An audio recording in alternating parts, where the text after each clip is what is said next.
खैर अब रैन का ऑपरेशन खत्म हो जाता है। डायरेक्टर वो टाइम की तरफ देखते हैं। उन्हें पता लगता है कि रैन ने ये ऑपरेशन 2.5 घंटे में खत्म कर दिया है, which is quite shocking for him. Ran director वो से कहता है कि उसने सारे मेडिकल इक्विपमेंट को देख लिया है एंड कोई भी मेडिकल इक्विपमेंट मिसिंग नहीं है, तो क्या वो जा सकता है, एज वो सर्जरी करने के बाद थक चुका है। डायरेक्टर वो खुद इस चीज को कंफर्म करते हैं एंड वो अब रैन के साथ जाने लगते हैं, एज ये सर्जरी कंप्लीट हो चुकी थी।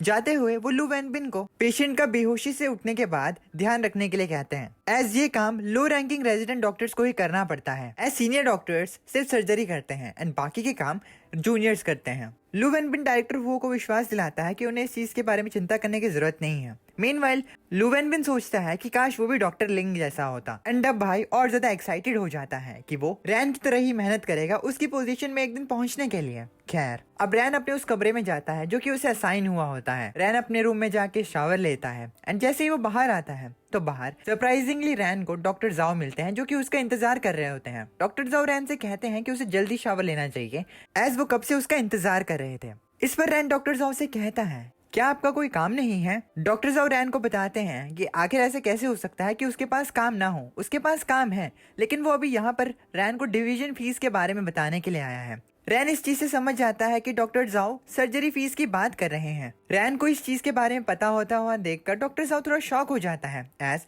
दूसरे लोग रैन को स्लो विटेड कहते हैं, यानी कि वो व्यक्ति जो कि दूसरों के मुकाबले रिस्पॉन्सेज को बहुत ज्यादा स्लो दे। लेकिन यहाँ पर रैन डॉक्टर जाओ को और ज्यादा समझदार दिखाई दे रहा है, एज वो बहुत ज्यादा जल्दी ही सिचुएशन को समझ गया। डॉक्टर जाओ रैन को बताते हैं कि डायरेक्टर हुओ ने उन्हें यहाँ पर आने को कहा एंड रैन को सर्जरी फीस के बारे में बताने को कहा, एज अब रैन को सर्जरी फीस मिलने वाली थी ताकि वो अपनी प्रैक्टिस को जारी रख सके। वाइल्ड सर्जरी फीस डायरेक्टर हुओ को ही मिलनी चाहिए थी, एज रैन एक इंटर्न है, तो ये सारी चीजें डायरेक्टर हुओ पे ही डिपेंड करती हैं कि डायरेक्टर हुओ रैन को पैसा देना चाहते हैं या नहीं। लेकिन एज अब डायरेक्टर हुओ ने डिसाइड किया है कि वो रैन को पैसा देंगे, तो इस चीज के बारे में और ज्यादा एक्सप्लेन करने के लिए उन्होंने डॉक्टर जाओ को रैन के पास भेजा है, एज रैन को इस चीज के बारे में ज्यादा कुछ सोचने की जरूरत नहीं है। अदर बात ये भी है कि डायरेक्टर हुओ को थोड़ा सा डर था कि अगर वो रैन से इस चीज के बारे में खुद बात करेंगे तो रैन को थोड़ी मिसअंडरस्टैंडिंग हो सकती है, इसलिए उन्होंने डॉक्टर जाओ को रैन को एक्सप्लेन करने को कहा। खैर डॉक्टर जाओ रैन को बताते हैं कि उनका हॉस्पिटल टर्शरी हॉस्पिटल की लिस्ट में आता है एंड वो टर्शरी हॉस्पिटल के चार्जिंग स्टैंडर्ड्स के मुताबिक पेशेंट से पैसे चार्ज करते हैं। सर्जरी फीस जो है उसे anti monopoly bureau and price supervision decide करते हैं, एंड इन दोनों डिपार्टमेंट की ये डिसाइड की हुई प्राइस चेंज नहीं हो सकती है।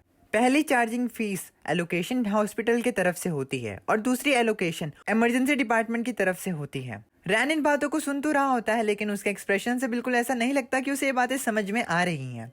डॉक्टर जाओ रैन को आगे बताते हैं कि फॉर एग्जांपल उसने जितने भी flexor tendon reconstructive surgery perform की है वो अंडर कोड 3315211014 के अंडर आती है, एंड रैन इस फॉर्म की मदद से secondary hospital and tertiary hospital की सर्जरी फी के प्राइस को देख सकता है।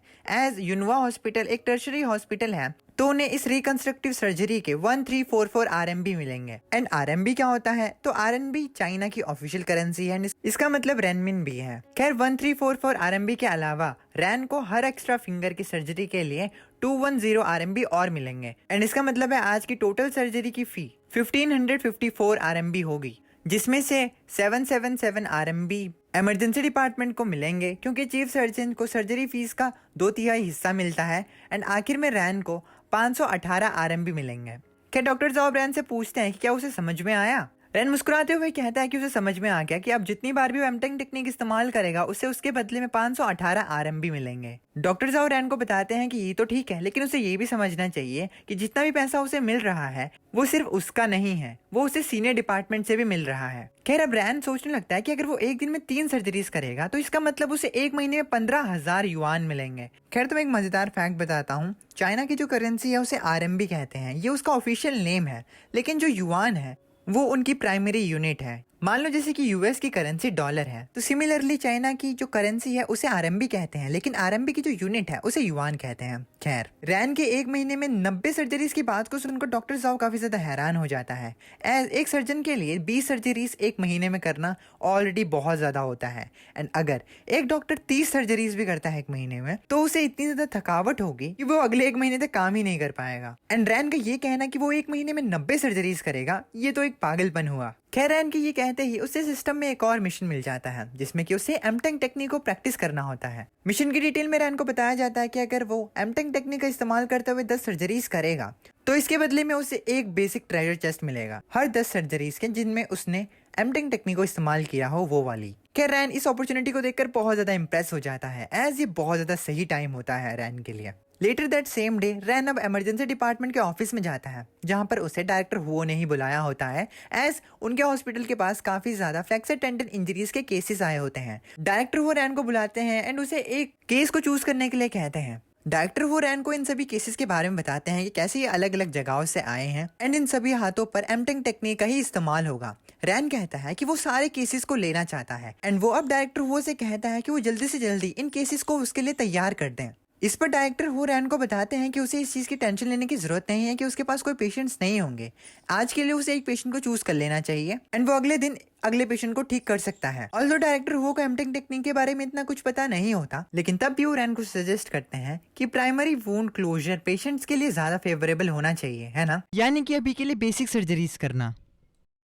डायरेक्टर वो अब रैन से कहते हैं कि ये काफी ज्यादा अनइमेजिनेबल है कि सर्जरी के 24 घंटे बाद ही हाथ में काफी ज्यादा अच्छे रिजल्ट्स देखने को मिल रहे हैं एंड हाथ को हिलाना पॉसिबल हो पा रहा है। डायरेक्टर वो रैन की सर्जरी की तारीफ कर रहे होते हैं लेकिन रैन ज्यादा इंटरेस्ट नहीं दिखाता इस चीज में एज वो सोचता है कि उसने काफी ज्यादा केसेस को एमटेंग मेथड की मदद से ठीक से फ्यूचर कर लिया है एंड वो पेशेंट भी अच्छे से रिकवर हो रहे हैं। अब जब उसने पूरी तरह से एमटेंग टेक्निक को मास्टर लेवल पर समझ लिया है तो वो किसी भी पेशेंट को चूज नहीं करना चाहता, यानी कि स्पेसिफिक पेशेंट्स को चूज नहीं करना चाहता एंड वो ओवरऑल सारे पेशेंट्स को ठीक करना चाहता है जिन्हें कि फ्लेक्सर टेंडन इंजरीज हो। ये बताना मैं भूल गया था।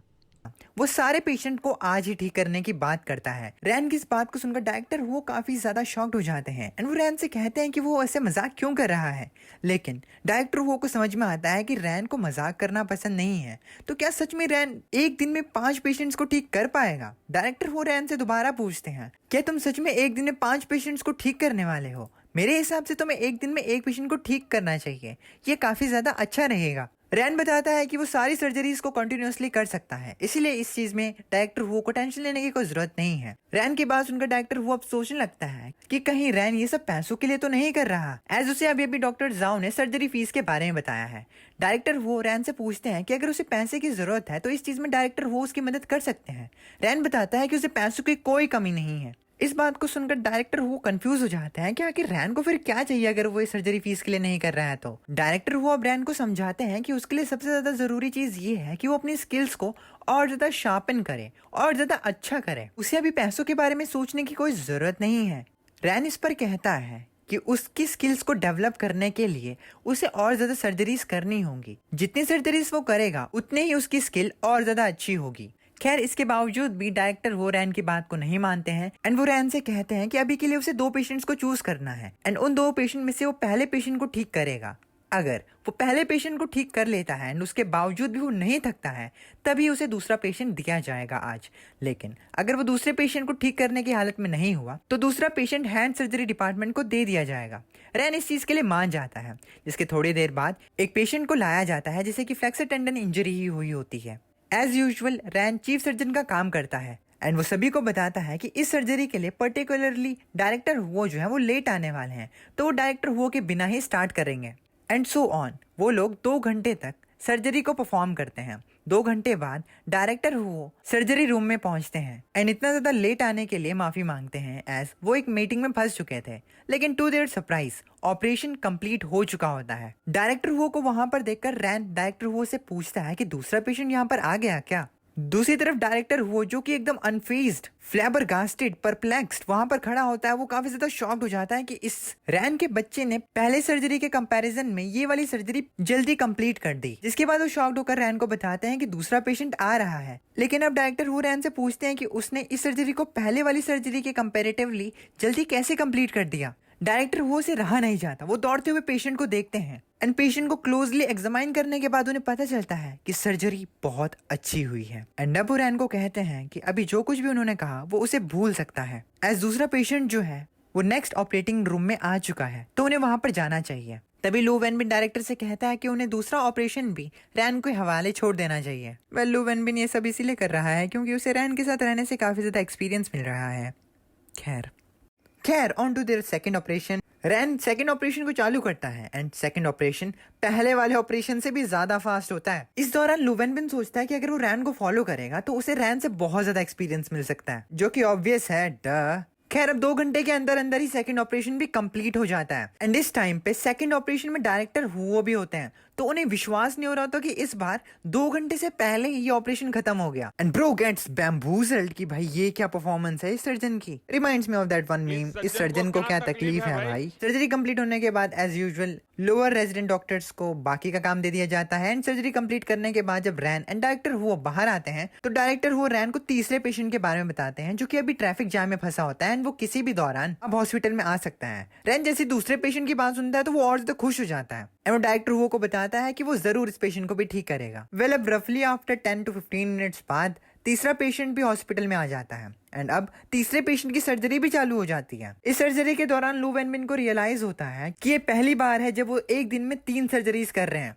एंड सच में वो रैन को अगर ऐसे ही फॉलो करता रहेगा तो उसका लेवल अप ऐसे ही इंक्रीज होता रहेगा। वो नई चीजों को डिस्कवर कर पाएगा एंड खुद को चैलेंज कर पाएगा ताकि वो खुद से और ज्यादा अच्छा बन सके। इन 3 ऑपरेशन में लगभग इन लोगों को 7 घंटे का टाइम लगता है एंड इमेजिन 7 घंटे बिना पानी पिए, बिना खाना खाए, यहाँ तक कि बिना टॉयलेट किए सर्जरीज को कंटिन्यू रखना एंड सर्जरीज को परफॉर्म करना भी एक अलग ही लेवल का टास्क है। बट इस चीज के बावजूद भी रैन के चेहरे पर थकावट दिख ही नहीं रही थी। लू वेन बिन सोचता है कि आखिर इन ऑपरेशन करने के बाद रैन कैसे नहीं थक गया। लिटिल डज ही नो उसके पास एनर्जी सीरम है भाई। जैसे जैसे ये सर्जरी आगे बढ़ती है रैन नोटिस करता है कि लू वेन बिन जो है वो काफी ज्यादा टेंस हो चुका है, उसके काफी ज्यादा पसीने छूट रहे हैं। रैन इस चीज को नोटिस कर लेता है एंड अब वो वैंग जिया को लू वेन बिन के पसीनों को साफ करने के लिए कहता है।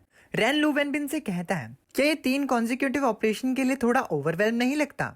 लू वेन बिन बताता है कि आखिर वो ओवरवेल्म कैसे लग सकता है, यानी कि वो छुपाने की कोशिश करता है कि वो ओवरवेल्म हो चुका है। अब लू वेन बिन की बात पर रैन उसे बोलता है कि उसे बस थोड़े टाइम तक इंतजार करना है एंड ये सर्जरी कंप्लीट होने वाली है एंड इस चीज के लिए लू वेन बिन गोज अकॉर्डिंगली। खैर कुछ टाइम बाद ये ऑपरेशन भी खत्म हो जाता है। सारे सर्जन्स ऑपरेशन थिएटर से बाहर आते हैं, स्पेशली लू वेन बिन एंड वैंग जिया। वो दोनों बहुत ज्यादा थक चुके होते हैं। वेल उनका थकना काफी ज्यादा रीजनेबल है क्योंकि ये स्टिल इंसानों की तरह तो हैं, अनलाइक रैन जिसके पास एनर्जी सीरम है, जब मर्जी यूज करो जब मर्जी यूज ना करो। यार ऑपरेशन थिएटर से बाहर आते हुए लू वेन बिन वैंग जिया से पूछता है कि क्या वो इस ऑपरेशन के दौरान नहीं थकी। इस पर वैंग जिया कहती है कि वो तो चमड़ी है एंड वो कैसे थक सकती है क्योंकि उसे रैन के नक्शे कदमों पर जो चलना है। वेल क्या बोल सकते हैं, अब मैं तो बस परप्लेक्स्ड हूँ भाई।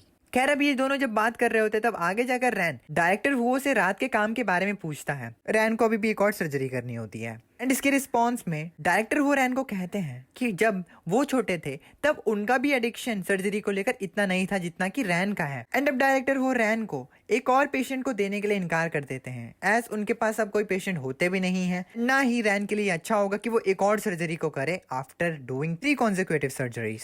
डायरेक्टर हो रैन को कहते हैं कि वो इस चीज के बारे में कल बात करेंगे। रैन इस पर कहता है कि अगर ऐसी बात है तो कल वो 5 सर्जरीज करेगा। रैन की बात को सुनकर वैंग जिया एंड डॉक्टर लू वेन बिन दोनों ही शॉक्ड हो जाते हैं कि 5 सर्जरीज, इसमें तो उनकी चटनी निकल जाएगी। खैर लू वेन बिन सोचता है कि अगर उसे कल 5 सर्जरीज करनी है वो भी रैन के साथ, तो उसे कल के लिए पहले कुछ प्रिपेयर करना होगा। खैर जब लू वेन बिन एंड वैंग जिया छुपके से डायरेक्टर हुओ एंड रैन की बात सुन रहे होते हैं तभी वो 2 और इंटर्न्स को देखते हैं जो कि रैन के पास जा रहे होते हैं। अब इन दोनों इंटर्न्स को देखकर वैंग जिया एंड लू वेन बिन शॉक हो जाते हैं। जो ये दोनों इंटर्न्स होते हैं इनमें से एक नर्सिंग इंटर्न होती है एंड एक हाउसमैन होता है। वेल हाउसमैन एक जूनियर डॉक्टर को कहते हैं जो कि एक हॉस्पिटल पोस्ट पे ट्रेनिंग कर रहा होता है। तो हाउसमैन का नाम तो मा येनलिन होता है लेकिन नर्सिंग इंटर्न का नाम जेंग यूहान होता है। ये दोनों रैन को ढूंढ रहे होते हैं। रैन के लिए इनके पास गिफ्ट्स भी होते हैं। अब एज यूजुअल यूहान जो कि नर्सिंग इंटर्न होती है वो रैन को कहती है कि वो रैन के लिए एंड डायरेक्टर के लिए कुछ फ्रूट्स लेकर आई है, तो इसीलिए वो इस चीज को आफ्टर डिनर स्नैक की तरह ट्रीट करें एंड इसे एक्सेप्ट कर लें। तभी मा येनलिन जो कि हाउसमैन होता है वो रैन को बताता है कि वो कुछ स्पेशल लोकल प्रोडक्ट्स को लेकर आया है जो कि उसके होम टाउन से हैं। इनिशियली रैन इतना ज्यादा सरप्राइज नहीं होता क्योंकि अब तक उसे गिफ्ट्स मिल चुके होते हैं, तो वो अब गिफ्ट्स को देखता है एंड उसे पता चलता है कि मा येनलिन ने उसे 2 सॉल्टेड फिश दी हैं। इन फिश को देखकर डायरेक्टर हो रैन से पूछते हैं कि वो इन्हें कैसे खाएगा, जिसके बाद मा येनलिन प्रोसीजर को बताता है कि कैसे वो इस फिश को अच्छे से बनाकर खा सकता है। वेल आफ्टर द रेसिपी रैन अब मा येनलिन से पूछता है कि आखिर उसे क्या चाहिए। इस पर मा येनलिन रैन को बताता है कि उसने रैन की एम्पटिंग टेक्निक को परफॉर्म करते हुए वीडियो देखी है एंड वो रैन के लिए एक अच्छा असिस्टेंट बन सकता है। मोर ओवर माई एलिन ये भी कहता है कि एमटेंग टेक्निक को सीखने में थोड़ा टाइम लगता है। लू वेनबिन को देखकर ऐसा लगता है कि वो थकावट के मारे मर ही जाएगा। अब जैसे ही माई एलिन लू वेनबिन की बात को बीच में लेकर आता है तो लू वेनबिन जो कि डिस्टेंस से ही इन सभी बातों को सुन रहा होता है वो भी इस कन्वर्सेशन में टपक पड़ता है। एज लू वेनबिन को समझ में आ जाता है कि अगर ऐसा चलता रहा तो उसकी वाट लगना तय है, नहीं कि उसकी पोजीशन छीनी जा सकती है एंड बहुत सारी चीजें हो सकती है जो कि मैं नहीं बता सकता। मैं क्या बताऊं, मैं तुम्हें खुद नहीं बता। खैर अब लू वेनबिन गुस्से से कहता है कि वो थका हुआ नहीं है। लू वेनबिन एंड माई एलिन, अब इन दोनों की ही एक बहस हो जाती है। लू वेनबिन नोटिस करता है कि अभी रैन भी उसके सामने है तो उसे अच्छी तरीके से कॉन्फिडेंस के साथ माई एलिन को जवाब देना होगा, नहीं तो रैन को ऐसा लगेगा कि माई एलिन से लू वेनबिन जलता है। तो इसी मिसअंडरस्टैंडिंग को दूर करने के लिए अब लू वेनबिन प्यार से माई एलिन को समझाता है एंड अब इस बहस को आगे बढ़ता हुआ देखकर डायरेक्टर वो बीच में कूद पड़ते हैं एंड वो सभी को कहते हैं कि उन्हें बहस करने की जरूरत नहीं है, एज कल भी उनके पास काम है। डायरेक्टर हुआ वहां से जाने लगते हैं एंड जाते हुए वो उन सभी को बताते हैं कि कल उन्हें 5 सर्जरीज करनी है एंड बूम, इसके बाद वो वहां से चला जाता है। अब नेक्स्ट डे लू वेनबिन सच में एक प्लान को प्रिपेयर करके लाता है ताकि वो आज 5 सर्जरीज में पार्टिसिपेट कर सके। एंड भाई का प्लान सच में बहुत ज्यादा जबरदस्त होता है क्योंकि वो अपने प्लान के तौर पर बहुत ज्यादा खाना बनाकर लेकर आया होता है। सभी लोगों को, जितने भी डॉक्टर्स वहां पर होते हैं, उन्हें खाने की स्मेल बहुत पसंद आती है। एज लू वेनबिन जो ब्रेकफास्ट लाया होता है उसकी स्मेल इतनी अच्छी होती है कि दूसरे डॉक्टर्स के मुंह में पानी आने लगता है। सभी डॉक्टर्स अपनी शिफ्ट से बहुत ज्यादा भूखे होते हैं एंड वो लू वेनबिन से इस खाने के बारे में पूछते हैं, जिस पर लू वेनबिन बताता है कि इस सब पिग मीट को डॉक्टर रैन ने खरीदा है एंड उसने सिर्फ इस मीट को बनाया है। लू वेनबिन अब खाने को शेयर करने की बात करता है, तभी वहां पर रैन भी पहुंचता है। रैन लू वेनबिन से पूछता है कि क्या वो ब्रेकफास्ट में इतना ज्यादा खाना खाता है। इस पर लू वेनबिन रैन को बताता है कि वो आज 5 सर्जरीज करने वाले हैं तो इतना खाना तो बनता है। खैर अब ये खाना सारे डॉक्टर्स में शेयर होता है इंक्लूडिंग डॉक्टर जाओ एंड डॉक्टर जाओ को भी ये खाना बहुत पसंद आता है। यहाँ तक कि वो अब लू वेनबिन से खाने की रेसिपी के बारे में पूछते हैं। लू वेनबिन भी खाने की रेसिपी बताता है एंड वो बहुत ज्यादा खुश होता है कि सभी लोगों को उसका खाना बहुत ज्यादा पसंद आया। लेटर ऑन खाना खाने के बाद डॉक्टर जाओ नेक्स्ट टाइम लू वेनबिन को मशरूम की डिशेस बनाने के लिए कहते हैं, एज मशरूम खाने में बहुत ज्यादा हेल्दी होता है। डॉक्टर जाओ यहाँ तक कि लू वेनबिन को अपने पास आफ्टरनून में बुलाते हैं ताकि वो लू वेनबिन को पैसे दे सके एंड रैन ही केवल ऐसा आदमी ना रहे जो कि खाने के पैसे दे रहा हो, एज ये मीट सारा रैन ने मंगाया है।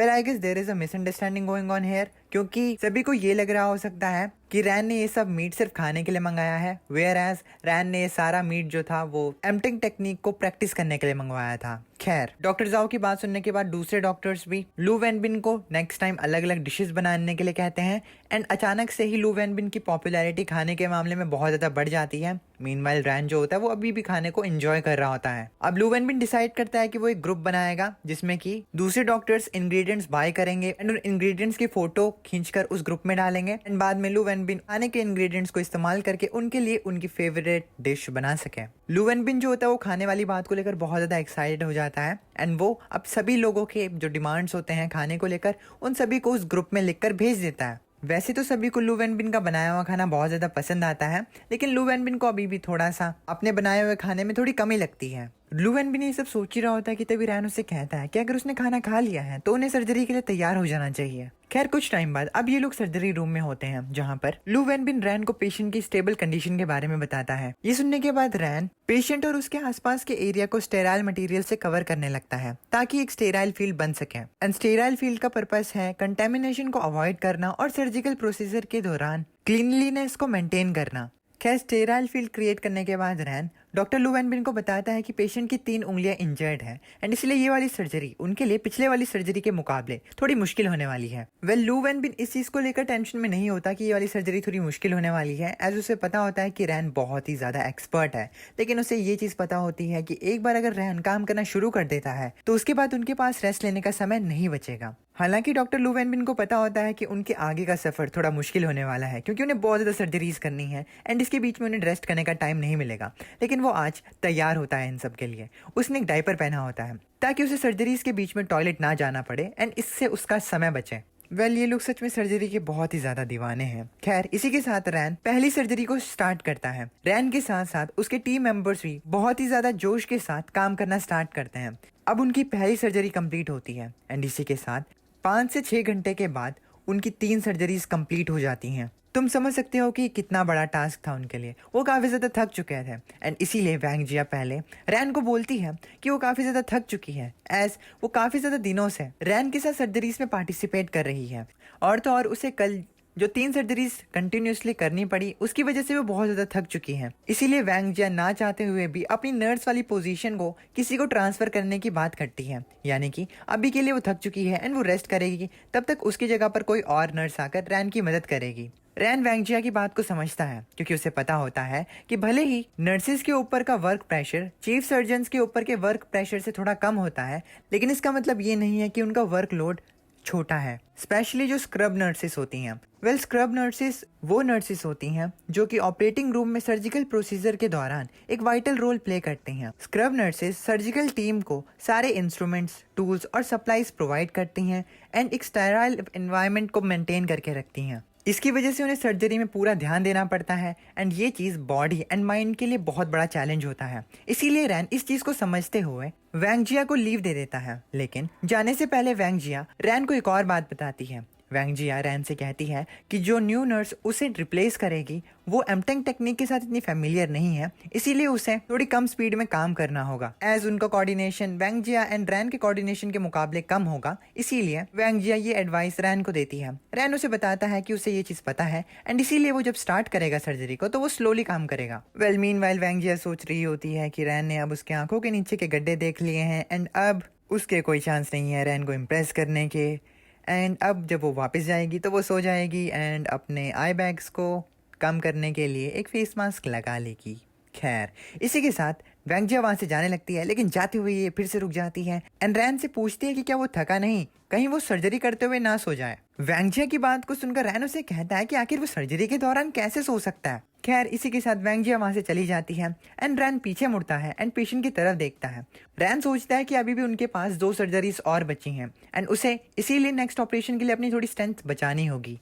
तभी वो लू वैन बिन को आवाज़ देता है क्योंकि लू वैन बिन तब से कुछ नहीं बोल रहा होता। जैसे ही रैन आगे देखता है तो उसे पता चलता है कि लू वैन बिन सर्जरी के दौरान सो रहा है। What are you doing, brother?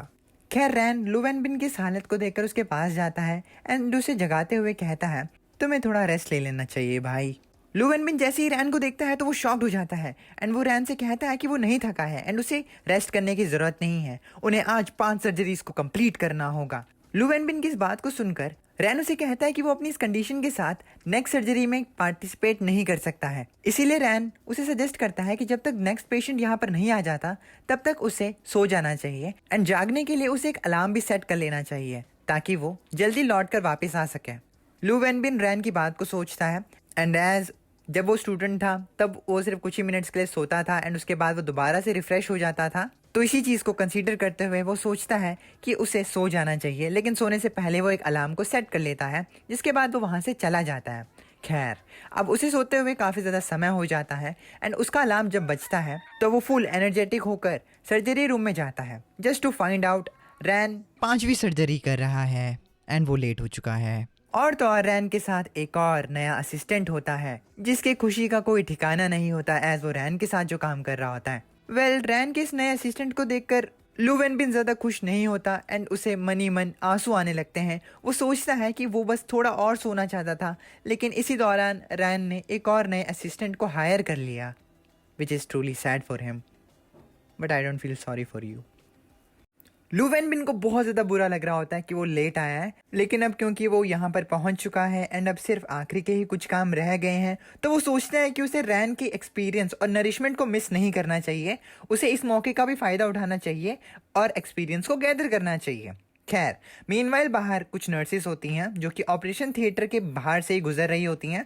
वो एक जगह पर रैन का नाम देखती हैं एंड उन्हें पता लगता है कि रैन अभी भी सर्जरी कर रहा है। वो बात करती हैं कि कैसे रैन बहुत ज़्यादा ही हार्ड वर्किंग है, वो सुबह से लेकर शाम तक सिर्फ सर्जरीज किए जा रहा है। तभी एक नर्स कहती है कि रैन का स्टेमिना बहुत अच्छा है एंड ये सुनकर उसकी दोस्त स्मर्क करने लगती हैं एंड वो कहती हैं कि वो किस स्टेमिना की बात कर रही है। खैर, ये सुनकर वो लड़की बहुत ज्यादा हैरान हो जाती है एज उसके दोस्तों को गलतफहमी हो जाती है। उस नर्स को बहुत ज्यादा शर्म आने लगती है जिसके बाद वो वहां से भागते हुए जाती है एंड अपने दोस्तों को कहती है कि ऐसा कुछ भी नहीं है जैसा वो सोच रहे हैं। लेकिन उसे भागता हुआ देखकर उसके दोस्त उसे कहते हैं कि आखिर क्या बात है, तुम भाग क्यों रहे हो। ऑपरेशन थिएटर में अब 5th सर्जरी कंप्लीट हो जाती है। सर्जरी के कंप्लीट होने पर रैन का जो दूसरा असिस्टेंट आया होता है, I am assuming he is मा येनलिन, तो मा येनलिन जो होता है वो बहुत ज्यादा खुश होता है। Meanwhile Lu Wen Bin doesn't seem satisfied. खैर, सर्जरी को कंप्लीट करने के बाद रैन को बेसिक ट्रेजर चेस्ट मिलती है। एज उसके प्रीवियस मिशन में उसे बताया गया था कि उसे 10 सर्जरीज को परफॉर्म करना है एमटेंग टेक्निक को इस्तेमाल करते हुए, एंड ये उसकी 10वीं सर्जरी थी। अब क्योंकि रैन को एक बेसिक ट्रेजर चेस्ट मिला होता है एंड पहले कई बार बेसिक ट्रेजर चेस्ट से रैन को सिर्फ एनर्जी सीरम मिला होता है, तो इस बार इस ट्रेजर चेस्ट को लेकर रैन की उम्मीदें बिल्कुल भी हाई नहीं होती। उसे लगता है कि इस बार भी उसे एनर्जी सीरम ही मिलेगा, इसीलिए विद लो होप्स वो ट्रेजर चेस्ट को ओपन कर देता है। लेकिन टू हिज सरप्राइज इस बार उसे डायग्नोस्टिक स्किल मिलती है, एंड ये स्किल होती है एक specialist level physical examination skill. Ran ये देखकर काफी ज्यादा शॉक्ड होता है कि इस बार उसे एनर्जी सीरम नहीं बल्कि डायग्नोस्टिक में एक स्पेशलाइज स्किल मिली है। अब तुम लोग सोचोगे कि डायग्नोस्टिक क्या होता है, तो डायग्नोस्टिक का मतलब होता है किसी डिसीज या प्रॉब्लम का पता लगाना। और ये चीज कैसे की जाती है, तो ये चीज की जाती है सिम्टम्स को समझने से, टेस्ट करने से, या फिर मेडिकल टूल्स का इस्तेमाल करने से। ये सभी चीजें पेशेंट पर यूज होती हैं, तो ये एक जरूरी स्टेप है जो डॉक्टर को समझने में मदद करता है कि पेशेंट की असली प्रॉब्लम क्या है और उसका ट्रीटमेंट कैसे किया जाए। एंड इसीलिए ये बहुत ज्यादा एसेंशियल होता है किसी भी पेशेंट को ट्रीट करने से पहले। इस स्पेशलाइज स्किल को लेकर रैन काफी ज्यादा एक्साइटेड होता है, उसे ये काफी ज्यादा इंटरेस्टिंग लगता है। एज ये सो कॉल्ड फिजिकल एग्जामिनेशन वाला स्किल, इसमें वो सभी चीजें होती हैं जो कि डॉक्टर्स के पास होती हैं जब वो क्लिनिकल एग्जामिनेशन को कर रहे होते हैं। रैन अब हॉस्पिटल के बाहर आता है एंड वो टैक्सी को ढूंढने लगता है। इतनी रात इस वजह से हुई होती है क्योंकि रैन लिटरली 12 घंटे से काम कर रहा होता है। लकीली रैन को एक टैक्सी मिल जाती है जिसके अंदर वो बैठ जाता है। अब क्योंकि उसे नई नई फिजिकल एग्जामिनेशन वाली स्किल मिली होती है, तो अब रैन सोचता है कि उसे सिस्टम से पूछना चाहिए कि उसकी फिजिकल एग्जामिनेशन स्किल में अभी कौन सा रैंक है। इस पर सिस्टम उसे बताता है कि फिजिकल एग्जामिनेशन स्किल में जो कि उसने अभी अभी मास्टर करी है, उसमें उसकी रैंक यूनिवर्सिटी में 1128 है। एंड रैन की रैंक तब बढ़ेगी जब वो 20 से 30 करेक्ट फिजिकल एग्जामिनेशन को करेगा, और ये रैंक भी सिर्फ 1 से ऊपर बढ़ेगी। यानी कि हर 20 से 30 करेक्ट फिजिकल एग्जामिनेशन करने के बाद उसकी रैंक 1 से अप होगी। यानी कि उसे फर्स्ट रैंक पर जाने के लिए कम से कम 22,560 करेक्ट फिजिकल एग्जामिनेशन करनी है, which is quite a lot. खैर, रैन अब सोचता है कि क्या ये चीज भी एक मिशन है, क्या उसे 20 से 30 करेक्ट फिजिकल एग्जामिनेशन करने से कोई रिवॉर्ड मिलेगा। तो इस पर सिस्टम उसे बताता है कि ये चीज एक मिशन नहीं है। रैन अब फिर से सोच में पड़ जाता है। उसे लगता है कि ये चीज शायद एक्सपीरियंस गेन करने के लिए है, जिसके बाद रैन अपने फिजिकल एग्जामिनेशन वाली स्किल को खुद पर टेस्ट करता है। रैन पहले अपनी आंखों पर हाथ लगाता है, फिर अपने नाक पर, फिर अपनी गर्दन पर, फिर वो धीरे धीरे करके अपने लोअर बॉडी पार्ट्स पर हाथ लगाता है। एंड इसी तरीके से फिजिकल एग्जामिनेशन करते हुए उसे पता लगता है कि उसे कोई डिसीजेस नहीं है। रैन लास्ट बार अपने वेस्ट एरिया को चेक करता है एंड उसे पता लगता है कि जो लास्ट उसने 2 जगहों को टेस्ट किया है, उधर अगर उसे कोई बीमारी होती भी तो ये चीज उसे खुद पता लग जाती। खैर, इस पर सिस्टम रैन को बताता है कि फिजिकल एग्जामिनेशन जो है वो अर्ली डायग्नोसिस, अर्ली डिटेक्शन और अर्ली ट्रीटमेंट पर बेस्ड है, इसीलिए सब्जेक्टिव जजमेंट्स पर भरोसा नहीं किया जा सकता। इसीलिए साइंटिफिक एग्जामिनेशन जरूरी होते हैं, एंड ये प्रोसेस अपने इंटरेस्ट, परिवार, देश और सोसाइटी के लिए बहुत जरूरी होते हैं। यहाँ पर सिस्टम रैन को समझाता है कि जस्ट बिकॉज उसे लगता है कि वो बीमार नहीं है, तो उसे इस चीज पर नहीं मानना चाहिए कि वो बीमार असल में नहीं है। उसे साइंटिफिक वेज से ही पता लग सकता है कि वो बीमार है या नहीं। टू बी ऑनेस्ट, मुझे लगता है कि रैन को ये चीज बहुत अच्छे से पता है। एज चैप्टर नंबर 1 से ही रैन साइंटिफिक चीजों पे बहुत ही ज्यादा भरोसा करता है। एज उससे पहले जब सिस्टम दिख रहा था तो उसे लगा था कि उसे हेलुसिनेशंस हो रहे हैं, लेकिन it turns out real, but still it shows कि वो साइंटिफिक तरीकों पर ज्यादा भरोसा रखता है एंड उसे खुद से ज्यादा साइंस पर भरोसा है। एंड इसीलिए रैन सिस्टम को कहता है कि जो कुछ उसने कहा वो बिल्कुल सही है। अब जब टैक्सी ड्राइवर रैन को खुद को टच करता हुआ देख रहा होता है तो उसे शक होता है कि भाई ये खुद को टच क्यों कर रहा है। एंड तुम्हें पता है कि खुद को ऐसे टच करना, वो भी पब्लिकली, तो कोई भी तुमसे क्रीप आउट हो जाएगा। तो यही चीज टैक्सी ड्राइवर के साथ होती है। अब जैसे ही वो लोग लोअर ग्रूव के पास पहुंचते हैं तो रैन टैक्सी ड्राइवर को अपने घर का एड्रेस बताता है एंड वो उसे गली के अंदर जाने के लिए कहता है। लेकिन टैक्सी ड्राइवर, जो अभी तक रैन को अपने आप को टच करता हुआ देखकर ऑलरेडी क्रीप आउट हो चुका होता है, वो बहुत ज्यादा ही डर जाता है एंड वो मन में सोचता है कि क्या उसे रैन जैसे स्पेशल फटिश वाले आदमी की बात सुननी चाहिए या नहीं। इट एंड्स अप वो टैक्सी ड्राइवर रैन की बात नहीं मानता एंड वो उसे बहाना देता है कि उसकी गाड़ी में पेट्रोल नहीं है, इसीलिए उसे खुद चलकर अपने घर पहुंचना चाहिए। रैन को इस चीज से ज्यादा कुछ कंप्लेंट्स नहीं होती। वो टैक्सी से बाहर निकलता है एंड वो टैक्सी ड्राइवर से कहता है कि उसने अभी तक उसे कोई पैसे नहीं दिए हैं। एंड जैसे ही रैन अपने जेब में हाथ डालता है तो टैक्सी ड्राइवर और ज्यादा घबरा जाता है कि रैन क्या चीज बाहर निकाल रहा है। रैन अपने जेब के अंदर से पैसे बाहर निकालने वाला होता है एंड वो टैक्सी ड्राइवर से कहता है कि ये लो। लेकिन इससे पहले कि वो पैसे दे पाता टैक्सी ड्राइवर को, टैक्सी ड्राइवर बहुत ज्यादा घबरा जाता है एंड वो एक्सीलेटर पर पैर मार के शूम एंड वो वहां से चला जाता है मनी मन रैन को परवट कहकर। मीनवाइल रैन के हाथों में पैसे होते हैं एंड वो सोचता है कि ये बहुत ही ज्यादा अजीब ड्राइवर था, अपने पैसे लिए बिना ही चला गया। रैन अब अपने घर पर पहुंचता है, वो अपने बेड में होता है एंड अब वो अपनी फिजिकल एग्जामिनेशन वाली स्किल को रिव्यू करने लगता है। रैन बात करता है कि कैसे एक specialized level physical examination skill को ऑलरेडी अपने आप में ही एक अचीवमेंट है, लेकिन इनकी ट्रू वैल्यू जो है वो तब बाहर निकल के आती है जब इन्हें रियल लाइफ सिचुएशंस में या फिर प्रैक्टिकल एक्सपीरियंसेस में इस्तेमाल किया जाए। यानी कि उसे तभी असल में पता लग पाएगा कि ये मास्टर लेवल स्किल कितनी अच्छी है जब उसे रियल लाइफ में एक्सपीरियंस कर पाएगा। अब रात गई बात गई। नेक्स्ट डे रैन का फोन बजता है एंड उसे हॉस्पिटल से कॉल आता है एंड उसे बताया जाता है कि आज बेड सारे फुल हैं, तो इसीलिए उसकी आज की सारी सर्जरीज कल पोस्टपोन कर दी गई हैं एंड आज उसकी छुट्टी है। खैर रैन इस पर ओके कहता है। अब रैन सोचता है कि अब क्योंकि काम पर उसे जाना नहीं है तो ये अच्छा रहेगा उसके लिए अगर वो अपनी फैमिली की मदद करे। इसलिए रैन नीचे जाता है एंड अपने फादर को बताता है कि आज वो काम पर नहीं है, इसीलिए वो आज उनकी क्लिनिक में मदद कर सकता है। लेकिन जैसे ही उसके डैडी बात सुनते हैं तो वो शॉक्ड हो जाते हैं। एज रैन ने पहले बताया था कि वो काम पर जाएगा, लेकिन अब वो कह रहा है कि उसे काम पर नहीं जाना है।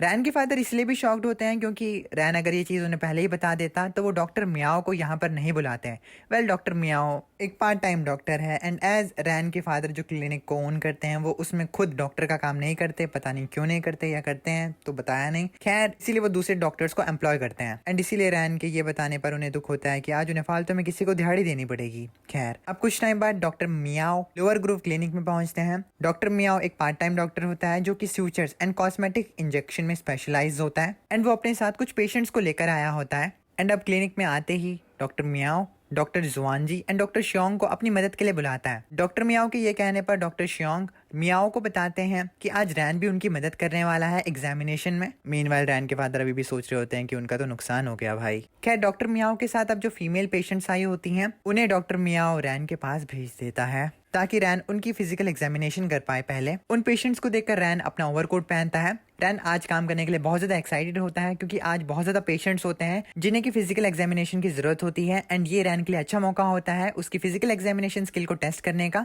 रैन अब स्टार्टिंग में कुछ पेशेंट्स के फिजिकल एग्जामिनेशन कर लेता है एंड फिजिकल एग्जामिनेशन कर लेने के बाद पेशेंट्स को डॉक्टर मियाओ अपने पास बुलाता है ताकि वो उन्हें आगे ट्रीट कर सके। मीनवाइल फिजिकल एग्जामिनेशन करने के बाद रैन अपने सिस्टम से पूछता है कि क्या उसकी फिजिकल एग्जामिनेशन स्किल की रैंक अप हुई है। इस पर सिस्टम उसे बताता है कि उसने अभी 18 ही फिजिकल एग्जामिनेशंस करे हैं एंड इसीलिए अब उसकी रैंक जो है वो एक अप हो चुकी है। अब उसकी रैंक है 1127, पहले उसकी 1128 थी। रैन जो होता है वो इस चीज को लेकर खुश होता है कि उसकी रैंक बढ़ रही है। मीनवाइल कुछ गर्ल्स उसे देख रही होती हैं एंड वो अब रैन को देखकर अब वो रैन की खूबसूरती देखते हैं एंड वो कहते हैं कि उन्हें भी अपना टेस्ट करवाना है।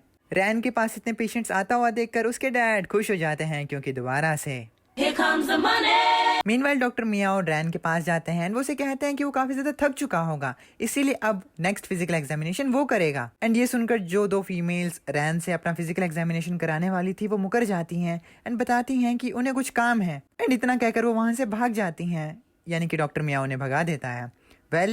रैन के फादर को ये चीज़ बिल्कुल भी पसंद नहीं आती एंड वो मन ही मन गुस्से में कहता है कि डॉक्टर मियाओ को यहाँ पर नहीं आना चाहिए था क्योंकि उसने अल्टीमेटली उसका नुकसान करवा दिया है। मीनवाइल उन लड़कियों को वहाँ से भागता हुआ देखकर रैन को कुछ समझ में नहीं आता एज वो अभी भी बुद्धू का बुद्धू है। खैर अब इसके नेक्स्ट डे सुबह 5 बजे ही रैन हॉस्पिटल में जाता है जहां पर वो अपनी फिजिकल एग्जामिनेशन वाली स्किल को अपने पेशेंट्स पर इस्तेमाल करने वाला था। रैन आज अपने वर्क आवर्स से पहले ही हॉस्पिटल में पहुंचता है एंड वो पेशेंट पर रूटीन चेकअप परफॉर्म करने लगता है। रैन अपने पहले पेशेंट से मिलता है एंड वो अपने पेशेंट को अपने बारे में बताता है कि वो उसका सर्जन है एंड वो यहाँ पर चेकअप परफॉर्म करने आया है ताकि रैन को रिकवरी रेट का पता लग पाए। पेशेंट रैन की तरफ देखता है एंड वो उससे टाइम के बारे में पूछता है एज सुबह 5 बजे रूटीन चेकअप नहीं होता है। रैन पेशेंट को बताता है कि अभी 5 बज रहे हैं एंड वो यहाँ पर उसे एक डिटेल्ड फिजिकल एग्जामिनेशन देने के लिए आया है। पेशेंट ये जानकर काफी ज्यादा खुश हो जाता है कि डॉक्टर्स को उसकी काफी ज्यादा चिंता है।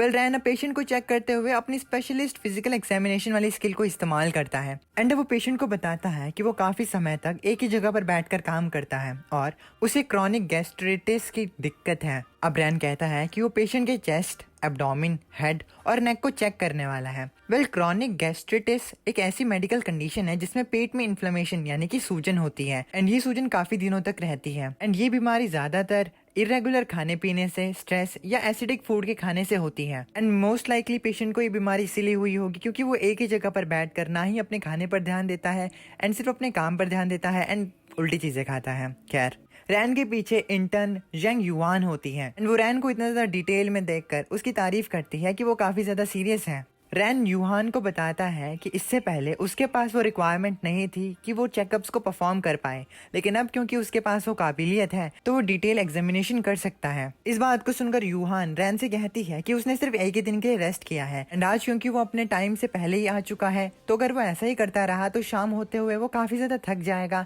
एंड उसके पास उसकी गर्लफ्रेंड को टाइम देने का समय नहीं बचेगा। रैन इस पर अपने सर मोड़ते हुए यूहान को बताता है कि उसके पास कोई गर्लफ्रेंड नहीं है एंड उसकी सारी एनर्जी सिर्फ उसकी सर्जरी। यूहान जैसे ये बात सुनती है कि रैन के पास कोई गर्लफ्रेंड नहीं है वो काफी ज्यादा शॉक्ड हो जाती है एंड वो रैन की पूरी बात नहीं सुनती है एंड वो सिर्फ इसी चीज पे फोकस करती है कि रैन के पास कोई गर्लफ्रेंड नहीं है, यानी कि अब चमड़ी। खैर, पेशेंट को रूटीन चेकअप देने के बाद रैन अब इमरजेंसी ऑफिस में जाता है एंड डॉक्टर लू वेनबिन से मिलता है एंड उससे आज के पेशेंट्स के बारे में पूछता है। लू वेनबिन बताता है कि आज उनके पास सिर्फ 3 ही पेशेंट्स आए हैं। ये सुनकर रैन बताता है कि वो तीनों पेशेंट्स की ही सर्जरी करेगा, उसके बाद देखेगा कि उन्हें और पेशेंट मिलते हैं या नहीं। रैन की इस बात को यानलिन भी सुन लेता है एंड वो एक्साइटेड होकर रैन को बताता है कि वो दूसरे हॉस्पिटल्स को कांटेक्ट करने की जिम्मेदारी लेगा। आफ्टर ऑल, टैंक मेथड जो है वो काफी ज्यादा अच्छा काम कर रहा है, इसलिए दूसरे हॉस्पिटल्स जो हैं वो भी उनके इमरजेंसी डिपार्टमेंट पर भरोसा कर रहे हैं एंड उन्हें विश्वास हो चुका है कि वो फ्लेक्सर टेंडन सूचर के लिए इमरजेंसी डिपार्टमेंट को पेशेंट्स रेफरल कर सकते हैं। यानलिन की इस बात को सुनकर लू वेनबिन थोड़ा हैरान हो जाता है। तभी रैन यानलिन से कहता है कि जितने हॉस्पिटल्स को वो कांटेक्ट कर पाएगा उतना ही बढ़िया होगा एंड ये बात सुनकर यानलिन खुश हो जाता है। मीनवाइल, लू वेनबिन सोचता है कि जितने पेशेंट्स उनके पास हैं उतने काफी हैं एंड ऐसा भी नहीं है कि जितने ज्यादा पेशेंट्स को वो सूचर देंगे उतना ही बढ़िया होगा, एज उनकी ही एनर्जी खत्म हो जाएगी ऐसे। वेल, मीनवाइल मा येलिन अभी भी काफी ज्यादा एक्साइटेड होता है एंड वो रैन को बताता है कि उसने चाइनीज क्रिटिकल केयर मेडिसिन की न्यू एडिशन में रैन का नाम देखा है। इतना कहकर मा येलिन रैन को वो बुक देता है जिसमें कि रैन का नाम होता है। अब तुम्हें याद होगा डायरेक्टर वो ने पहले रैन को एक थीसिस लिखने के लिए कहा था एंड ये वही थीसिस थी जिसे कि इस बुक में प्रिंट किया गया था एंड इस थीसिस का नाम था bare handed bleeding control technique को इस्तेमाल करना, वो भी बिना किसी सर्जिकल फील्ड के। रैन जैसे ही इस रिसर्च बुक को देखता है तभी सिस्टम उसे बताता है कि उसने थीसिस वाला मिशन कंप्लीट कर लिया है एंड अब उसे इंटरमीडिएट ट्रेजर चेस्ट मिल चुका है। रैन ये जानकर हैरान होता है कि इस बार उसे एक इंटरमीडिएट ट्रेजर चेस्ट मिला है, जिसके बाद एज यूजुअल वो ट्रेजर चेस्ट को खोल लेता है एंड इस बार उसे एक नई स्किल मिलती है एंड इस स्किल में उसे एक्सपीरियंस मिलता है 3000 अपर लिम्स को डिसेक्ट करने का। डिसेक्टिंग 3000 अपर लिम्स का मतलब है डिटेल्ड एनाटॉमिकल स्टडी या एनालिसिस करना 3000 स्पेसिमेंस के आर्म्स का। इसमें muscles, bones, nerves, blood vessels और टिश्यूज को केयरफुली कट और एग्जामाइन किया जाता है ताकि उनका स्ट्रक्चर और फंक्शन समझा जा सके। ये टर्म मेडिकल या एनाटॉमिकल रिसर्च में यूज होती है जब लार्ज स्केल डिसेक्शन की बात की जाती है एंड सीधे शब्दों में कहा जाए तो इसका मतलब है 3000 हाथों का डिटेल स्टडी करना। रैन इस स्किल को देखकर काफी ज्यादा हैरान होता है, एज रीजनल एनाटॉमिकल डिसेक्शन का मतलब है बॉडी के स्पेसिफिक पार्ट्स को स्टडी करना, जैसे आर्म्स या लेग्स। उनको केयरफुली कट और ऑब्जर्व करके ये प्रोसेस बोरिंग या रिपीटेटिव लग सकती है, पर ये काफी ज्यादा नॉलेज देती है about how the body works. अब अगर आप 3000 आर्म्स को डिसेक्ट करते हो तो आप इतने स्किल बन जाते हो कि ब्लीडिंग को अपने हैंड से बिना किसी टूल के कंट्रोल कर पाओ। ये लेवल ऑफ मास्टरी एक डॉक्टर तब अचीव करता है जब वो अपनी पूरी जिंदगी और डेडिकेशन इस चीज में लगा देता है। रैन को जब ये चीज समझ में आती है तो वो काफी ज्यादा शॉक्ड रहता है। खैर, अब रैन के पास 6 स्किल्स हो चुकी थी, जिसमें कि पहली स्किल थी उसकी मास्टर लेवल सूचर मेथड, दूसरी थी perfect level bare handed bleeding control, तीसरी थी मास्टर लेवल एमटेंग टेक्निक, चौथी थी स्पेशलिस्ट लेवल इंसिजन, पांचवी थी specialist level of physical examination and ये नई थी उसके पास experience of 3000 upper limb dissection.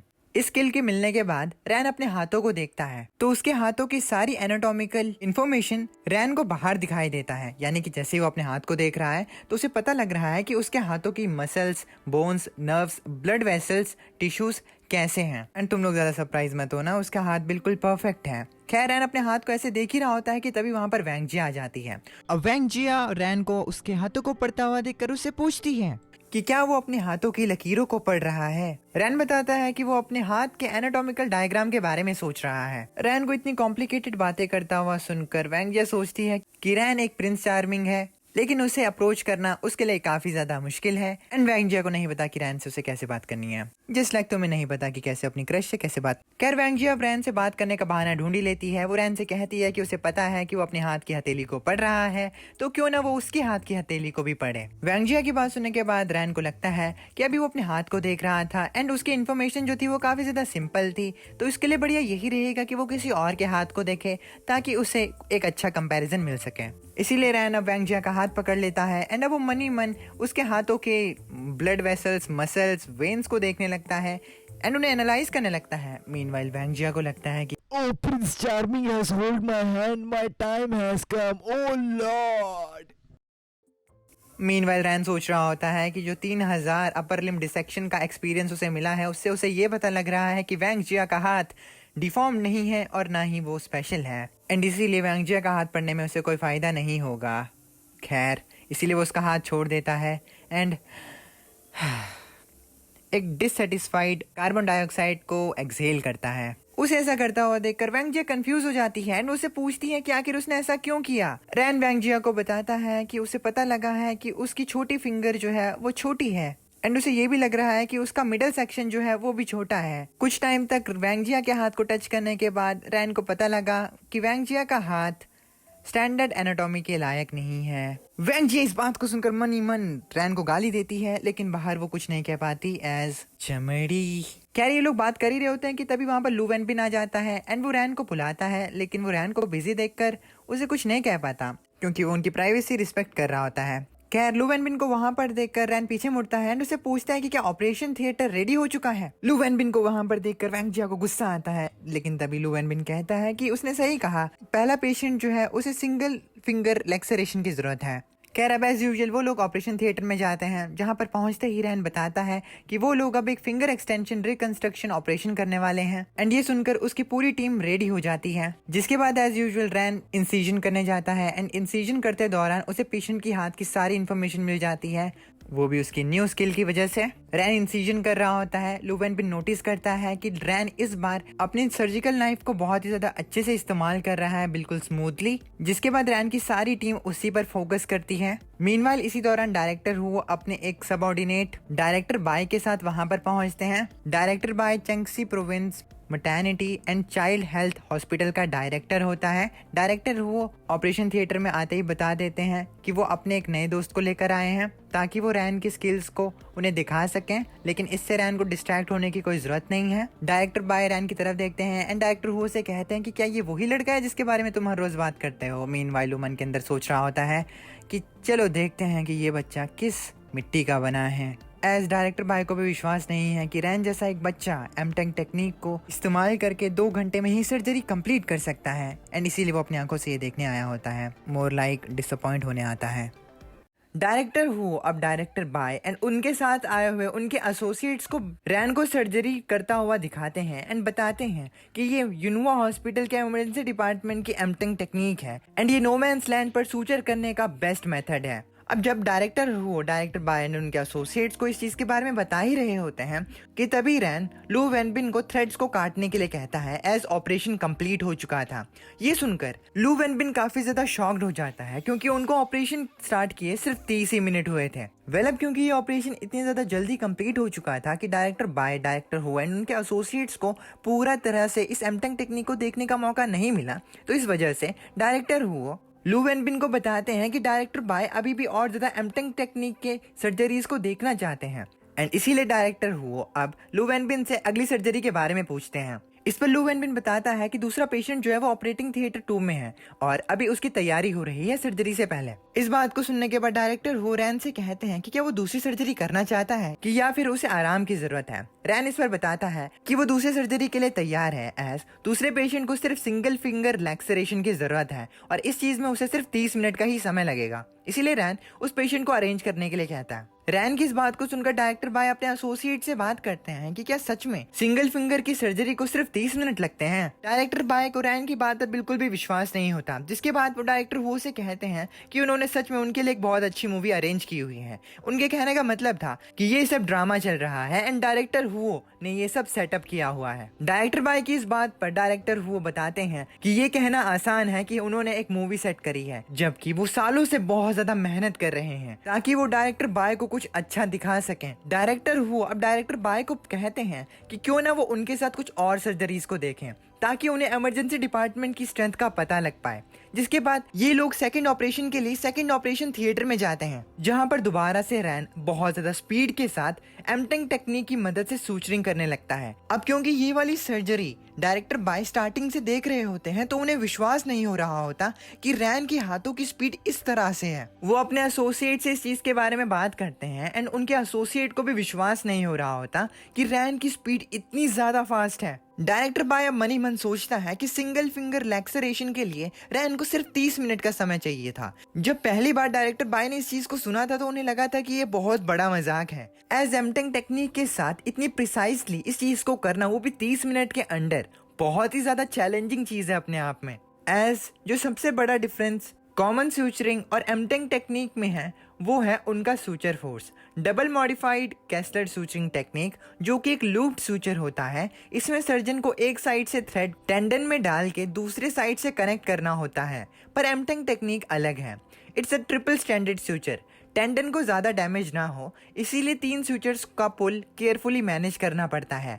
एमटेंग technique को करने के लिए कैस्लर टेक्निक के कंपैरिजन में 3 गुना ज्यादा टाइम लगता है और प्रोसेस भी 3 गुना ज्यादा डिफिकल्ट होता है। एंड इसीलिए डायरेक्टर बाय के लिए ये मानना कि ये सर्जरी 30 मिनट में होने जा रही थी, वो ही बहुत ज्यादा हैरानी की बात थी। डायरेक्टर बाय मनी मन बात करता है कि अगर ये सर्जरी नोमैन्स लैंड में नहीं होती तो 30 मिनट में सूचर को किया जा सकता है, लेकिन उसके लिए भी डॉक्टर को बहुत ज्यादा स्किल्ड होना चाहिए। आगे सर्जरी को होता हुआ देखते हुए डायरेक्टर बाय सोचता है कि सिंगल फिंगर सूचर को एमटेंग टेक्निक की मदद से करना, वो भी 1 घंटे में, ये सच में क्विक है। लेकिन इस चीज को कंसीडर करते हुए कि ऑपरेशन के दौरान एक्सीडेंट हो सकते हैं, नॉर्मली इस ऑपरेशन को होने में कम से कम 1 से 1.5 घंटा लगता और कभी कभी तो 2 घंटे भी लग सकते हैं। लेकिन डायरेक्टर बाय की आंखों के सामने ही रैन इस सर्जरी को 30 मिनट के अंदर कंप्लीट कर देता है। अब जैसे ही इस चीज को दूसरे डॉक्टर्स, डायरेक्टर हो एंड डायरेक्टर बाय देखते हैं तो वो बहुत ज्यादा हैरान हो जाते हैं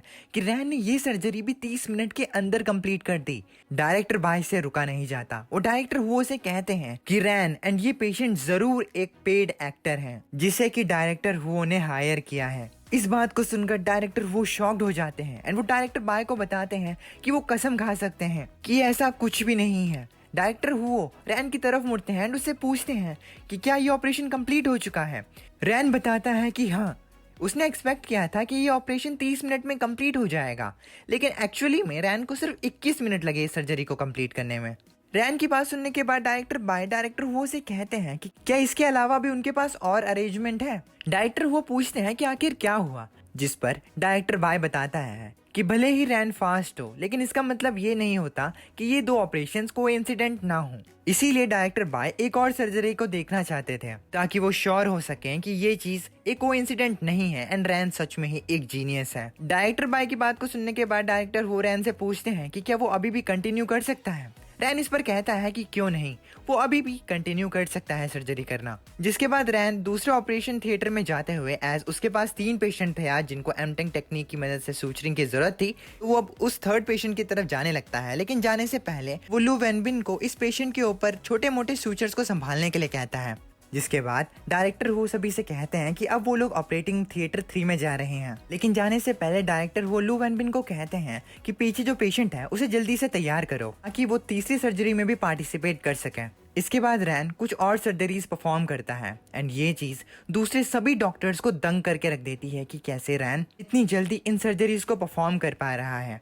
डायरेक्टर बाय को समझ में आता है कि एक नॉर्मल डॉक्टर को टेंडन को काटने से पहले प्रिपेयर करने के लिए ही 20 से 30 मिनट लगते हैं, लेकिन रैन बिना सोचे समझे इस चीज को कर रहा है। जिसके बाद डायरेक्टर बाय और ज्यादा क्लोजली रैन को एग्जामाइन करता है एंड उसे पता चलता है कि वो गलत है, क्योंकि रैन टेंडन को इस तरह से बाहर निकाल रहा है जिससे कि उसका टाइम बचे एंड बाद में चलकर उससे ही फायदा हो। रैन टेंडन को बाहर निकालकर एक अच्छी पोजीशन में रख रहा है एंड फिर टेंडन्स को अच्छी कंडीशन में एडजस्ट कर रहा है। डायरेक्टर बाय को समझ में आता है कि रैन सच में बहुत ज्यादा ही स्केरी जीनियस है।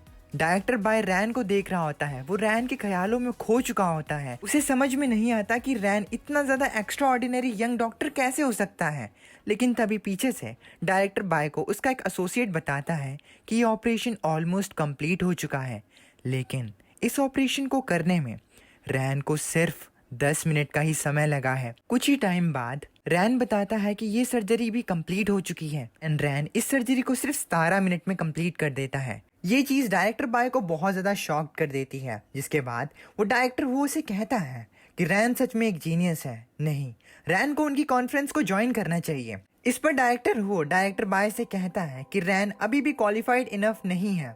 इस बात को सुनकर डायरेक्टर बाय थोड़ा फ्यूरियस हो जाता है एंड वो रैन की तरफ पॉइंट आउट करते हुए कहता है कि रैन अनक्वालिफाइड कैसे हो सकता है। जिस टेक्निक को रैन ने इस्तेमाल किया वो रैन को बहुत ज्यादा ही क्वालिफाइड दिखाती है और मीटिंग में फीमेल डॉक्टर्स भी होने वाली हैं। अब क्योंकि रैन एक हैंडसम आदमी है तो वहां पर रैन का बहुत ही ज्यादा इस्तेमाल हो सकता है। रैन जैसे एक्सीलेंट डॉक्टर का ऑपरेटिंग थिएटर में हर समय रहना एक गलत चीज होगी। डायरेक्टर वो से कहता है कि उसे रैन का चेहरा दुनिया को दिखाना होगा। मीनवाइल रैन बताता है कि सर्जरी कंप्लीट हो चुकी है। डायरेक्टर बाय की बात को सुनने के बाद डायरेक्टर वो सोचता है कि डायरेक्टर बाय ने भी सेम चीज कही है, इसीलिए उन्हें रैन को कॉन्फ्रेंस हॉल में लेकर जाना चाहिए। डायरेक्टर बाय के साथ अब डायरेक्टर वो अभी कन्विंस हो जाते हैं कि रैन का कॉन्फ्रेंस हॉल में अच्छी तरीके से इस्तेमाल उठाया जा सकता है, इसीलिए वो रैन को अब नए प्लेस में नए स्टेज में ले जाने के लिए तैयार हो जाते हैं।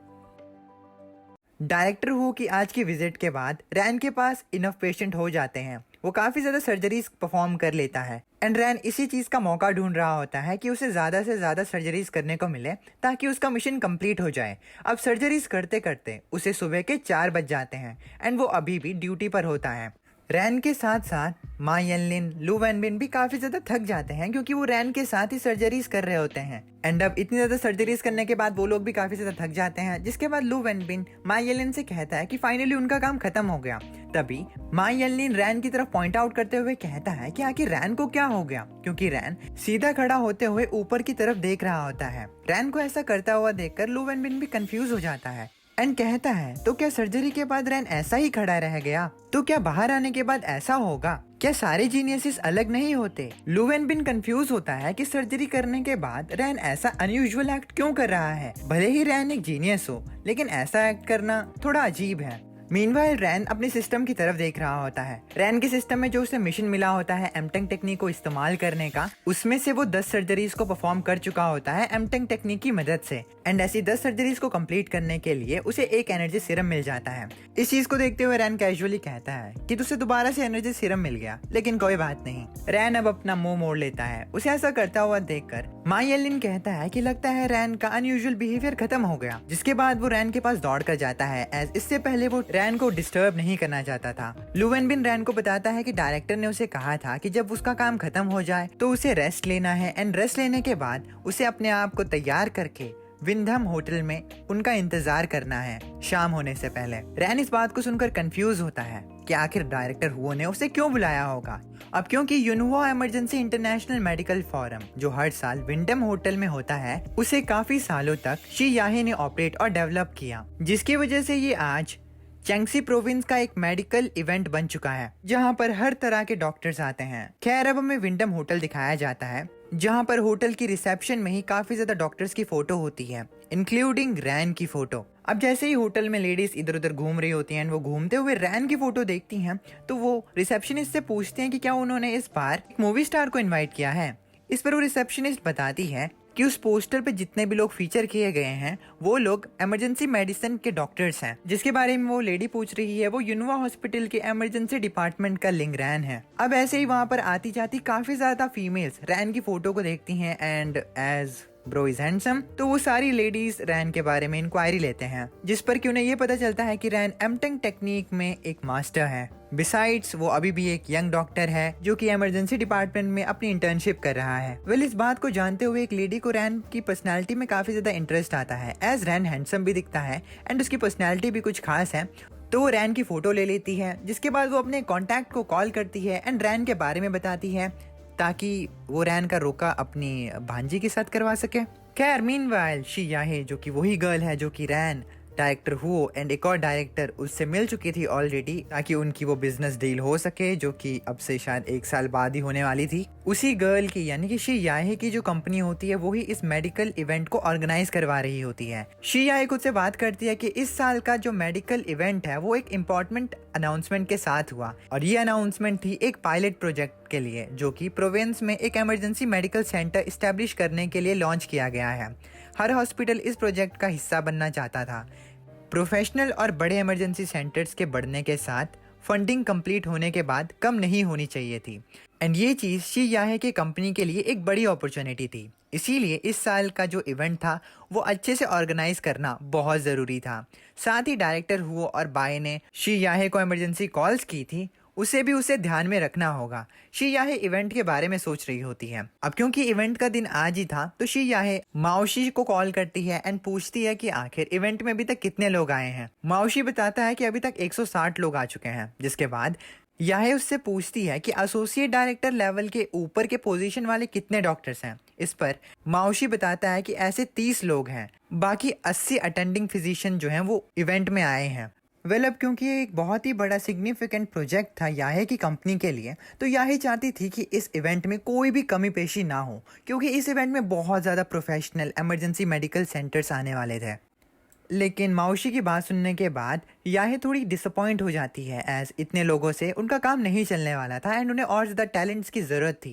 लेकिन तभी याहे की सर्वेंट उसके पास दौड़ कर आती है एंड उसे बताती है कि उनके पास ब्रोशर्स की कमी हो रही है। ब्रोशर एक स्मॉल बुकलेट होता है या फिर पैम्पलेट होती है जो कि की इन्फॉर्मेशन प्रोवाइड करती है किसी सर्विस, इवेंट या ऑर्गेनाइजेशन के बारे में। अब जैसे ही याहे की सर्वेंट उसे इस चीज़ के बारे में बताती है तो याहे उस पर चिल्ला पड़ती है एंड उसे कहती है कि अगर ब्रोशर्स की कमी हो रही है तो वो वेयर हाउसेस से और ज्यादा ब्रोशर्स लेकर आ सकती है। जिसके बाद याहे अपने जूनियर से कहती है कि उसे होटल के लोगों से मदद मांगनी चाहिए, एज इसी चीज के पैसे उन्होंने होटल वालों को दिए हैं।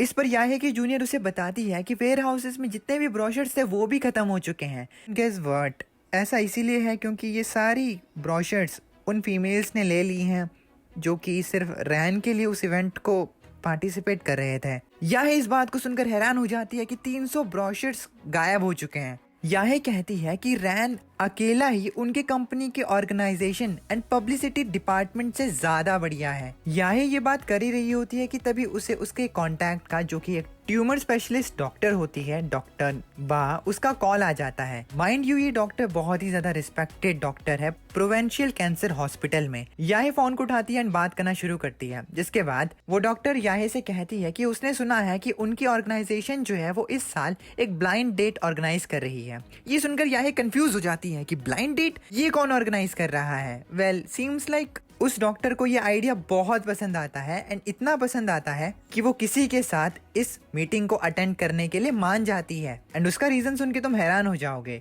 वो डॉक्टर बात करती है कि कैसे हॉस्पिटल में काम करने वाले लोग बहुत ही ज्यादा मेहनती और बिजी होते हैं, इसकी वजह से उन्हें अपने अपॉइंटमेंट के बाद अपॉइंटमेंट को रिस्केड्यूल करना पड़ता है, यानी कि उन्हें किसी दूसरे से मिलने का मौका ही नहीं मिल पाता एंड अगर कभी वो मिल भी जाते हैं तो वो बहुत ज़्यादा ही अनकंफर्टेबल होते हैं। वो डॉक्टर बात करती है अब क्योंकि ये कॉन्फ्रेंस मीटिंग होने वाली है तो इसकी मदद से वो नए लोगों से आसानी से मिल सकते हैं। उस डॉक्टर की ये सब बातें सुनकर याहे बहुत ज्यादा कंफ्यूज हो जाती है कि आखिर ये क्या हो रहा है। मीनवाइल इवेंट में रैन माओशी से मिलता है, जिसके बाद माओशी रैन को ये बताता है कि अब क्योंकि डायरेक्टर इस मीटिंग के गेस्ट स्पीकर हैं एंड उनके पास और भी काम है तो वो इस मीटिंग में लेट आएंगे एंड इसीलिए रैन को कुछ रिफ्रेशमेंट खा लेनी चाहिए। रैन इस चीज के लिए मान जाता है, जिसके बाद वो रिफ्रेशमेंट लेने के लिए एक स्टॉल पर जाता है एंड इसी दौरान फीमेल्स की नजर उस पर पड़ जाती है। जिसके बाद रैन को खाता हुआ देखकर एक फीमेल लेडी जो कि डिपार्टमेंट डायरेक्टर हैं emergency department of the provincial children's hospital के, जिनका नाम माओ हुआन क्वी है। वो रैन से मिलती हैं एंड रैन को बताती हैं कि उन्होंने रैन की बेयर हैंडेड ब्लीडिंग कंट्रोल वाली वीडियो को देखा है। एंड अब ये लेडी रैन से पूछती हैं कि आखिर उसने ये स्किल कहाँ से सीखी। इस लेडी का सिर्फ एक ही मकसद होता है इस मीटिंग में आने का, और वो होता है अपनी लड़की का रोका रैन से करवाने का। एंड लिटरली ये इस मीटिंग में सिर्फ रैन के लिए आई होती है। खैर, रैन बताता है कि उसने अपने फैमिली क्लिनिक में टेक्निक सीखी है, जिसके बाद ये लेडी रैन के क्लिनिक के बारे में रैन से पूछती है, जिसका वही सेम जवाब जो कि रैन दूसरों को भी दे चुका है वही इस लेडी को देता है। लेकिन अब लास्ट में ये लेडी रैन से पूछती है कि उसके फैमिली में कितने मेंबर्स हैं। रैन ये सुन के कंफ्यूज हो जाता है कि आखिर इसका उसकी स्किल से क्या लेना देना है। खैर, अब रैन जब कंफ्यूज होता है तभी ये लेडी अपनी डॉटर को रैन से मिलने के लिए बुलवाती हैं, जिसके बाद ये लेडी अपनी डॉटर को रैन से इंट्रोड्यूस करवाती हैं। मीनवाइल जो दूसरे लेडीज ये सोच के बैठी थी कि वो रैन से आज क्या बोलूँ यार, मैं चमड़ी मैटर है, मैं क्या, ठीक है। जो दूसरी लेडीज थी जो कि पहले ये सोच के आई थी कि वो रैन की सेटिंग अपने नेफ्यू से करवाएंगी, बेटी से करवाएंगी, पता नहीं किस किस लेडी से करवाएंगी, वो लोग बहुत ज़्यादा गुस्सा हो जाते हैं माओ हुआन क्वी की इस हरकत पर। अब रैन एंड माओ हुआन क्वी की बेटी एक दूसरे से बात करना स्टार्ट करते हैं। मीनवाइल माओ हुआन क्वी उनके बच्चों के बारे में तक सोच चुकी होती हैं कि कैसे उनके 2 बच्चे होंगे, ट्विंस होंगे, ये होगा, फलाना होगा, ढिमकाना होगा। एंड एक परफेक्ट ड्रीम को, वो लिटरली एक परफेक्ट ड्रीम को इमेजिन कर लेते हैं, जबकि रैन उनकी बेटी ने सिर्फ अभी तक अपना नाम और थोड़ी इन्फॉर्मेशन एक्सचेंज की होती है।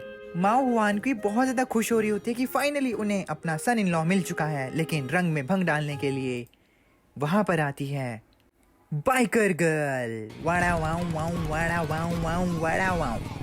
खैर, वहाँ पर जिनलिंग भी आ जाती है। जिनलिंग रैन को देखती है एंड कहती है, ओ तुम भी यहाँ पर हो। खैर, कितनी एक्टिंग करती है, जैसे कि इसको पता ही नहीं था कि रैन इस मीटिंग में होने वाला है। खैर, जिनलिंग को वहाँ पर देखकर माओ हुआन क्वी को बहुत ज़्यादा अनकंफर्टेबल फील होने लगता है। वो सोचती है कि आखिर इस लड़की की हिम्मत कैसे हुई उसके फ्यूचर सन इन लॉ को सेड्यूस करने की। जिनलिंग अब दौड़ते हुए रैन के पास आती है, माओ हुआन क्वी की बेटी को साइड करती है एंड रैन से कहती है कि उन्हें मिले हुए काफी ज्यादा समय हो गया। रैन कहता है पीछे से माओ हुआन क्वी अब जिनलिंग से पूछते हैं कि आखिर वो किस हॉस्पिटल से है। इस पर जिनलिंग अपना नाम बताती है एंड ये कहती है कि वो golden deer health services private limited company से है। अब जले पर नमक छिड़कते हुए जिनलिंग ये कहती है कि ओल्ड वुमेन, क्या तुम रैन को पहले से जानती हो? इस बात को सुनकर माओ हुआन क्वी की दुनिया बिजली से चमक जाती है। उसे बहुत बुरा लगता है कि जिनलिंग ने उसे बूढ़ी औरत कहा है। जिसके बाद वो जिनलिंग से कहती है, अनएक्सपेक्टेडली एम्बुलेंस कंपनी भी इवेंट में पार्टिसिपेट कर सकते हैं। इससे समझ में आता है कि जिनलिंग की golden deer health services private limited एक एम्बुलेंस कंपनी है। एंड अब मुझे ये भी समझ में आ रहा है कि वो जो पेशेंट्स लेकर आ रही थी वो अपनी एम्बुलेंस में बिठाकर रैन के पास पेशेंट्स लेकर आ रही थी। नाउ दैट मेक सेंस कि उसे इतने ज़्यादा पेशेंट्स कहाँ से मिले। खैर,